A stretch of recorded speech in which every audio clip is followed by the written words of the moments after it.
بسم اللہ الرحمن الرحیم۔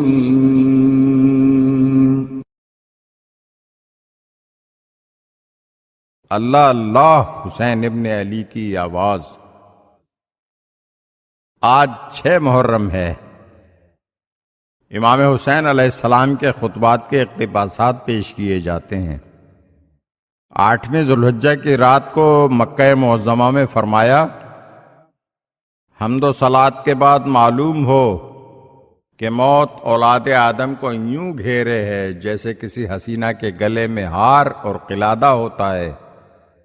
مجھے اپنے بزرگوں سے ملاقات کا اشتیاق ملاقات یوسف کے لیے اشتیاق یعقوب سے زیادہ ہے۔ میرے لیے قتل گاہ مقرر ہو چکی ہے جہاں مجھے پہنچنا ہے۔ ہم اہل بیت رضا الہی کو اپنی رضا سمجھتے ہیں۔ ہم ہر بلا پر شکر کرتے ہیں تاکہ صابروں کا اجر حاصل کریں۔ میں کل صبح کوچ کرنے والا ہوں، اسی لیے جو بخوشی رضا الہی کے لیے جاں فروشی پر آمادہ ہو وہ ساتھ چلنے کے لیے تیار ہو جائے۔ مسلم ابن عقیل کی شہادت کی خبر ملنے پر فرمایا، اللہ مسلم پر رحمت نازل کرے۔ انہوں نے اپنا فرض پورا کیا، ابھی ہمارا فرض باقی ہے۔ اگر جسم موت کے لیے پیدا ہوتے ہیں تو آدمی کا راہ خدا میں قتل ہو جانا سب سے افضل ہے۔ اگر رزق اللہ تعالی کی طرف سے مقدر ہوتے ہیں تو اس میں کم لالچ کرنا محبت خدا کے لیے اجمل و احسن ہے۔ اگر دولت چھوڑ جانے کے لیے جمع کی جاتی ہے تو مرد آزاد اس میں بخل سے کیوں کام لے؟ راہ کربلا میں لشکر حر سے خطاب، میں خود تو تمہارے پاس نہیں آیا ہوں، تم نے خطوط اور پیغامبر بھیج کے التجائیں کی تھیں کہ تمہارا کوئی امام نہیں اور تم مجھ سے ہدایت و حق نمائی کے طالب ہو۔ اب اگر تم اپنے عہد پر قائم ہو تو اس کی تجدید کرو، اور اگر تم کو میرا آنا اب گوارا نہیں تو میں جس سمت سے آیا ہوں اسی طرف پلٹ جاؤں۔ اگر تم اللہ سے ڈرو اور یہ جان لو کہ حق اس کے اہل ہی کے لیے ہے تو خدا تم سے راضی ہوگا۔ ہم اہل بیت محمد صلی اللہ علیہ وآلہ وسلم ولایت امر کے ان دعوے داروں سے زیادہ حقدار ہیں جو ظالم اور جابر ہیں۔ اگر تم کو ہم سے کراہت ہے یا جان بوجھ کے ہمارے حق سے انکار ہے اور اب تمہاری وہ رائے نہیں جو تم نے اپنے خطوط میں لکھی تھی تو میں واپس ہوا جاتا ہوں۔ کربلا سے ایک منزل پہلے اپنے ساتھیوں سے خطاب، تم دیکھ رہے ہو کہ ہماری کیا حالت ہے۔ دنیا کا رنگ بدل چکا ہے، وہ پہچاننے سے انکاری ہے، وہ اپنا منہ پھیر رہی ہے۔ دنیا تو فانی ہی ہے۔ تم یہ بھی دیکھ رہے ہو کہ حق پر عمل نہیں ہو رہا اور باطل سے پرہیز نہیں کیا جا رہا۔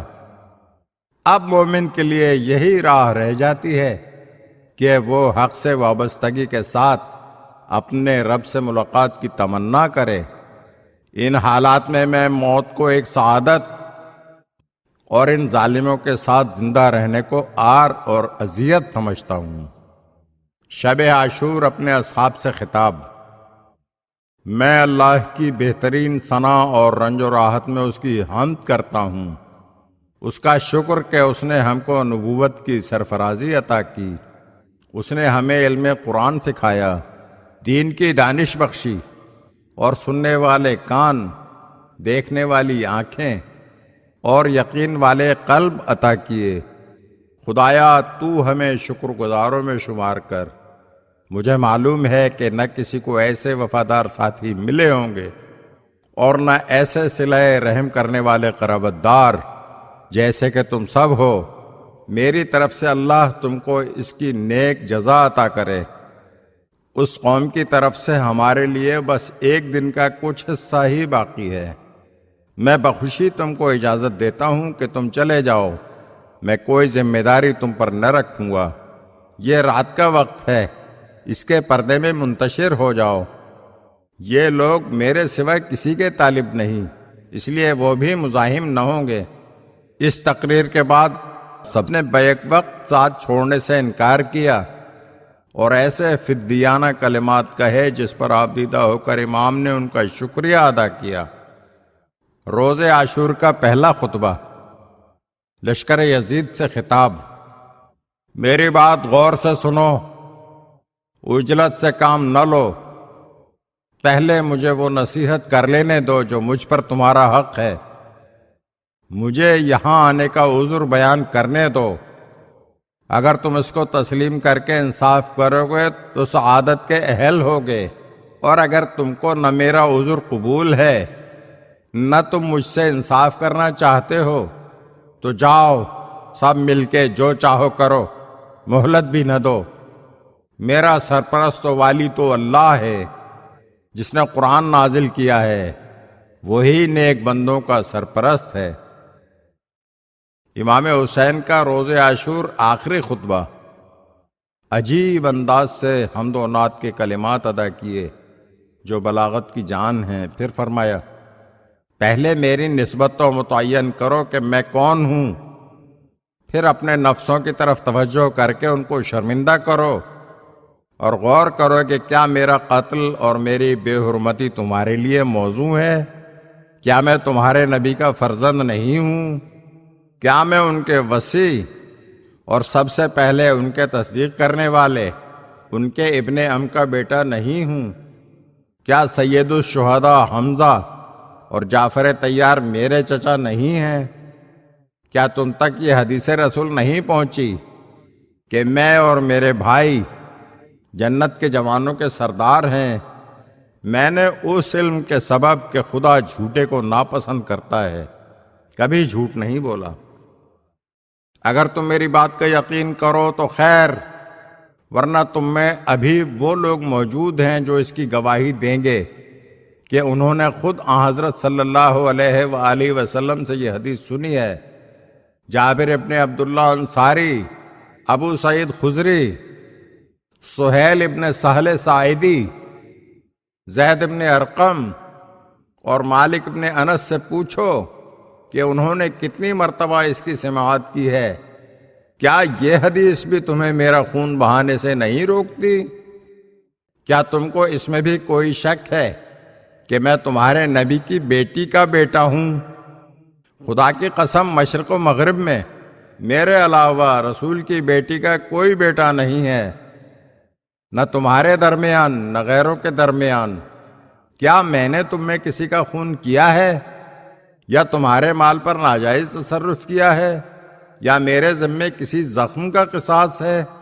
اے شبس ابن ربعی، اے حجار ابن ابجر عجلی، اے قیس ابن اشعث اور اے یزید ابن حارث، کیا تم لوگوں نے مجھے خطوط میں یہ نہیں لکھا تھا کہ شگوفے کھلے ہوئے ہیں، میوے پختہ ہو گئے ہیں، ہمارے نخلستان شاداب ہیں اور ہمارے لشکر آمادہ ہیں، آپ جلد تشریف لائیں۔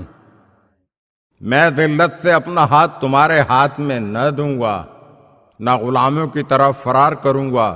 میں خدا سے پناہ مانگتا ہوں کہ وہ تم پر عذاب و سنگ باری نہ کرے، اور میں اللہ سے پناہ مانگتا ہوں ہر اس متکبر اور پرغرور سے جو یوم حساب پر ایمان نہ لایا ہو۔